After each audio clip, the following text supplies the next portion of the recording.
nobody constructs this way anymore. Nobody does anything this way anymore. Like, that should be honored, and it should be like a human took time to make a wooden nail and then drive it through this piece of wood, and it's still here.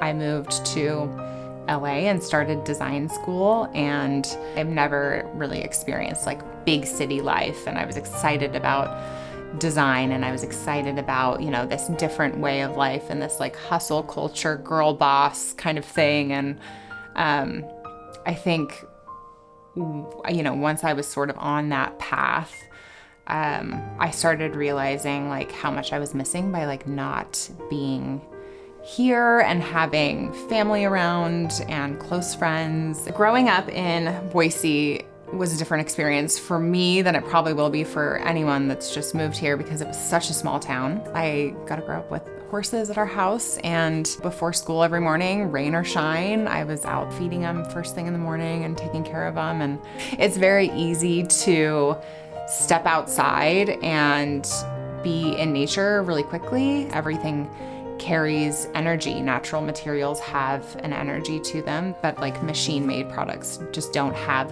quite the same energetic field that like a natural oak wood would have. I really like that they do these like elevations now, where it's the cross section of your house. You can actually like see ceiling heights and like, you know, kind of sketch in like where the light is coming from. Whoa, wait, show me that again. So is that showing shadows?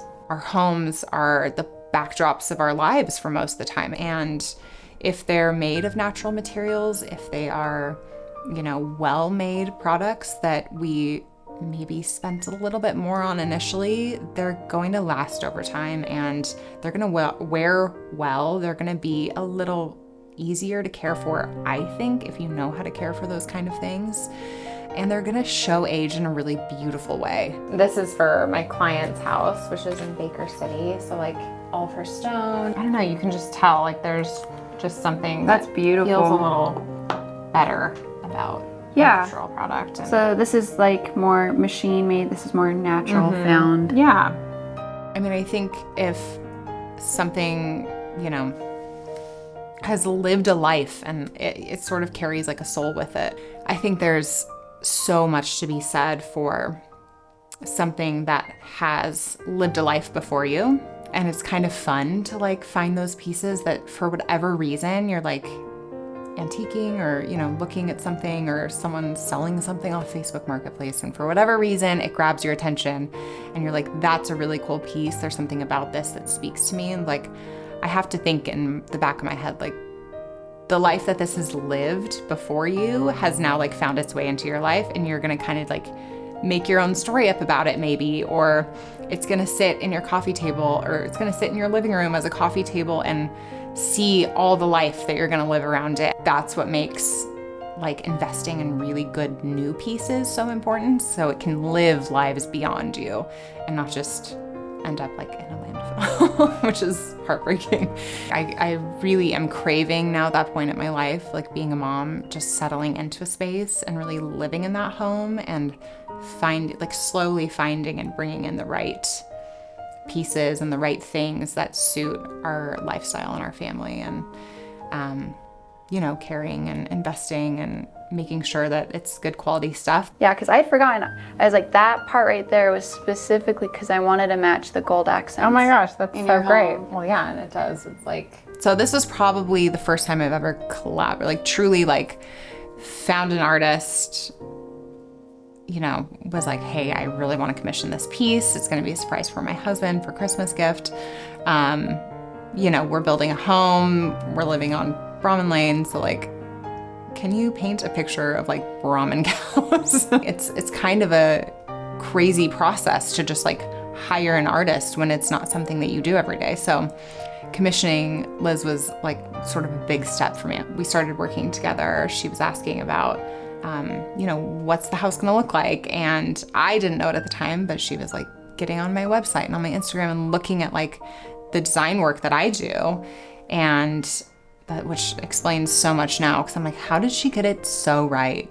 That's like a piece that I never even probably noticed, but like aesthetically, like, I'm like, why does it work? You know, it's like that little touch of like, you can see it on like the top Yeah. of the nose and like the head where you're like, oh yeah, I guess that makes a lot of sense when you say it.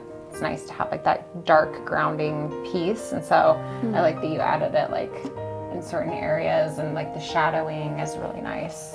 It's a really special piece to us, and we will always have it out no matter where we are, because it's sort of like time-stamped our time just as a married couple, no kids.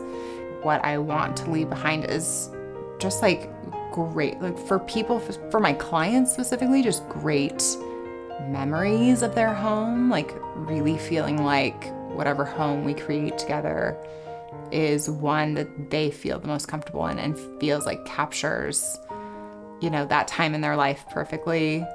So it's kind of this like hopeful, I don't know, sort of inspirational process of like seeing where your client is now, where they want to be, and same for us, like where we're at now, where we want to be. You design for who you want to be and like your best self, your best future self. It's the creative process, which is always ever changing as our world changes, and as we change as people, we learn and we grow, and we can, you know, the more life we live, I think the better we are as creatives.